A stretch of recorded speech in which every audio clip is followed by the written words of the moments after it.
प्रिय भक्तगणों, आज हम आपको एक कहानी सुनाने वाले हैं जो आपके जीवन में सुख लाएगा।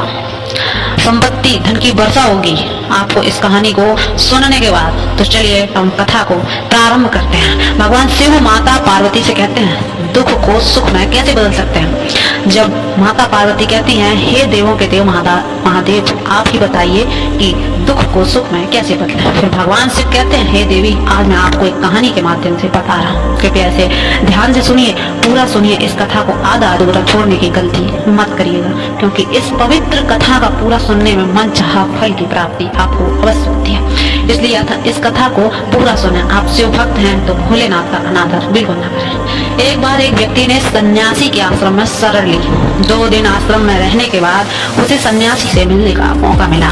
उस व्यक्ति ने सन्यासी से कहा कि महात्मा, मेरे मन में कुछ प्रश्न है, उन प्रश्नों के जवाबों के लिए आपके पास आया, मेरा मार्गदर्शन कीजिए। फिर सन्यासी महात्मा कहते हैं तुम्हारे प्रश्न है। फिर वह व्यक्ति कहता है मैं अपने जीवन से बिल्कुल भी खुश नहीं हूँ, हमेशा मैं दुखी रहता हूँ, जानना चाहता हूँ कि मेरा ऐसा क्यों होता है मेरे साथ। फिर सन्यासी कहते हैं तुम मुझे अपने दुख का कृपया कारण तो बताइए, तुम्हारे दुख और चिंता की वास्तविक कारण क्या है। वह व्यक्ति थोड़ा चौंका। उस व्यक्ति ने कुछ देर सन्यासी के बारे में सोचा और कहा हे महात्मा, यह कैसा प्रश्न है, मैं आपके प्रश्न पूछ रहा हूँ और बिना जवाब दिए आप मुझसे दोबारा प्रश्न कर रहे हैं। सन्यासी मुस्कुराए और कह दिया कि यह जो तुम्हारा दुख है तुम्हें पता होना चाहिए कि इसका कारण क्या है। फिर वह व्यक्ति कहता है हे महात्मा, आप विद्वान हो, आपको तो सब कुछ पता होना चाहिए। फिर सन्यासी फिर से मुस्कुराते हुए कहता है यह तुम्हारी पहली गलती है। तुम सोचते हो कि कोई और तुम्हारे दुख से मुक्ति तुम्हें दिला सकता है, लेकिन ऐसा कभी नहीं होता। केवल तुम ही अपने दुखों का समाधान खुद कर सकते हो। मैं भी बिल्कुल तुम्हारे जैसा ही हूँ, फर्क सिर्फ इतना है कि मुझे अपना दुख मालूम है, मुझे मन में कोई भ्रम नहीं है। जिस दिन तुम्हारे मन के भीतर का भ्रम खत्म हो जाएगा, उस दिन तुमको अपने दुख का समाधान के लिए किसी सन्यासी, किसी महात्मा की जरूरत नहीं पड़ेगी। क्या तुमने इन सभी फूलों को गौर से देखा है। वह व्यक्ति ने बोला कि हाँ, फूलों को तो किसने नहीं देखा।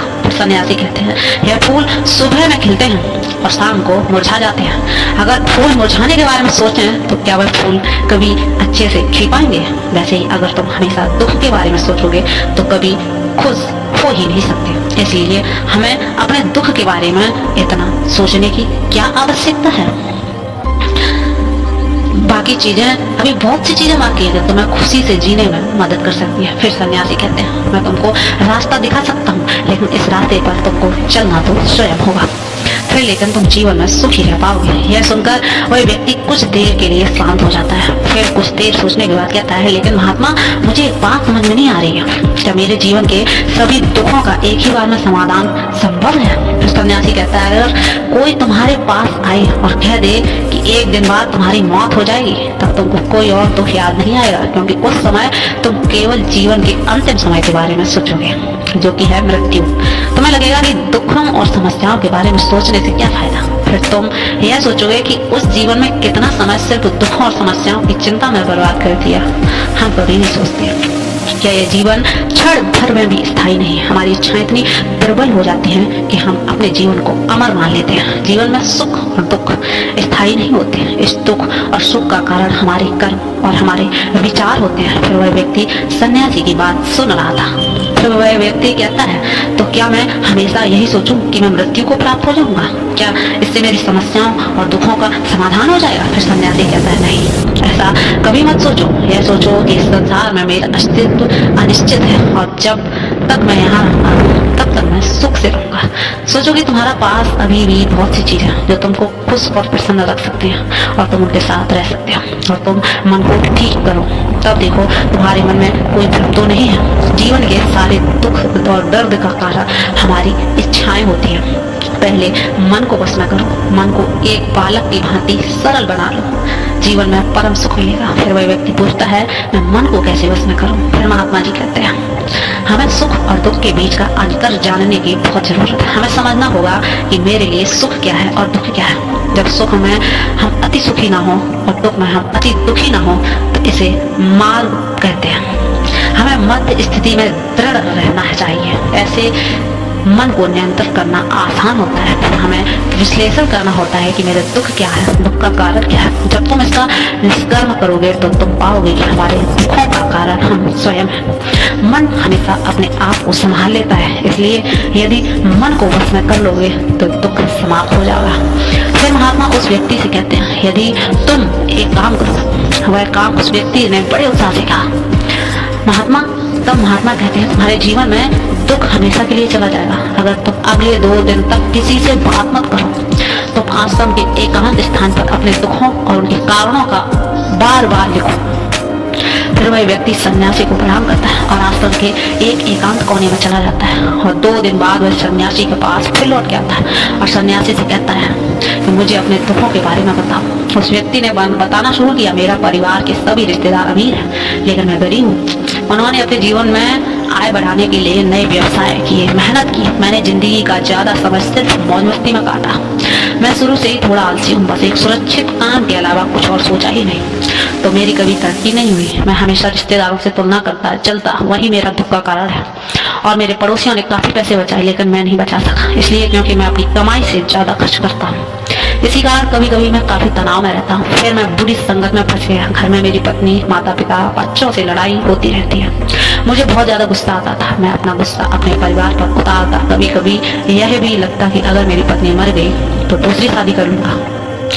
यह सब मेरी नकारात्मक सोच के कारण होता था। धीरे धीरे मेरा स्वभाव बन गया। मैं दिन भर सुख की कल्पना करता, काल्पनिक सपने देखता, फिर मैं चिंता और शोक करता क्योंकि वे पूरे नहीं होते। मैं अपने दुखों को भूलने के लिए हर दिन शराब पीता और दूसरों के जिम्मेदार बताता। मेरे दुख हैं और सब दुखों के मूल में मेरे कर्म और मेरे विचार हैं। इस बार महात्मा सन्यासी मुस्कुराए और बोले, अच्छा आप अपने सुखों की सूची बता दो। इस बार उस व्यक्ति ने कहा, उत्साह से कहा कि एकांत में रहकर जीवन के बारे में सोचकर मुझे अपने जीवन में पहली बार एहसास हुआ कि मेरे सुख के कारण कितनी सूची है। इसे बताने में काफी समय लगेगा। फिर सन्यासी मुस्कुराए और बोले, न केवल तुम्हारे लिए नहीं बल्कि सभी लोगों के लिए ऐसा होता है। दुखों के कारण के बारे में सोचकर हम जीवन की कीमत, समय, सब कुछ बर्बाद कर देते हैं। वास्तव में हमारा जीवन सुख, शांति और आनंद का भंडार होता है।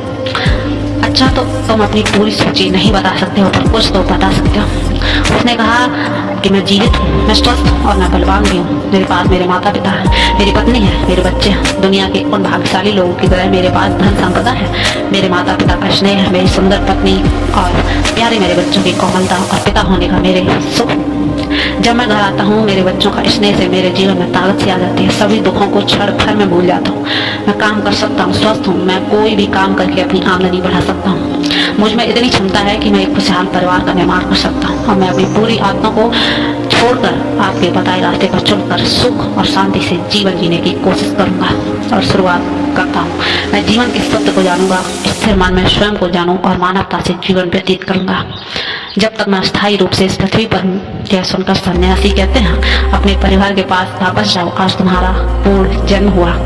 अपने मन को स्थिर करो, भ्रम हटाओ। अगर तुम्हारे मन में जीवन को लेकर थोड़ा सा भी भ्रम आए तो अपने आप से कहो, जीवन बहुत छोटा है और मैं यहाँ दुख का दास बनने नहीं आया हूँ। और विश्लेषण करो, दुख का कारण खोजो और उसे तत्काल नष्ट कर दो। तुमको सुखों का आनंद प्राप्त होगा। फिर महात्मा सन्यासी से कहते हैं, अपनी सोच और कर्म के ऊपर काम करो। फिर भगवान से कहते हैं, आपने तो कहानी तो सुन ली, अब कर्म करने की बारी है। मैंने इस हफ्ते अपने 3 दुख और उनके कारण एक पन्ने पर लिखे। उनमें से एक दुख का कारण है ज्यादा सोचना। अब मैं अपने दुख के कारण का नाश करने में लग गया हूँ।